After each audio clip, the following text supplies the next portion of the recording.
இன்னைக்கு காலையில் தான் ஒரு தம்பிட்டு பேசிருந்தேன். தம்பி, நீ வேத வசனம் வாசிக்கலன்னா வாழ்க்கையில என்ன இருக்காது, ஆண்டவரோட நீ சேர்ந்து வாழ முடியாது. ஆண்டவரே உன்னை இணைக்கிறது வேத வசனம் தான். டெய்லி நீ வாசி. வேதம் வாசித்து முடியும் போது நீ ஜெபம் பண்ணு. வேத வாசிப்பும் கடைசியில் ஜெபமா மாறட்டும், உன் வாழ்க்கையை மாறிக்கும் அப்படின்னு இன்றைய காலையில் ஒரு தம்பிட்டு சொல்லிருந்தேன். அவன் தற்செயலை பார்த்தேன். ஆமா, வேதம் வாசிப்பது நாம குறையா இருக்கிறோமா, இல்ல வாஞ்சை இல்லாம வாசிக்கிறோமா? வாஞ்சை இல்லாம வாசிக்கிறது வாசிக்காம இருக்கிறதோட நல்லது. ஹல்லேலூயா.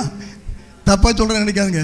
வாஞ்சை இல்லாம வாசிக்கிறது, வாசிக்கும் போது பல எண்ணங்கள் ஓடுறது, கடமைக்காக வாசிக்கிறது, அது ஆண்டவருக்கு எல்லாம் தெரியுமில்ல. வாஞ்சியோடு வாசிங்க.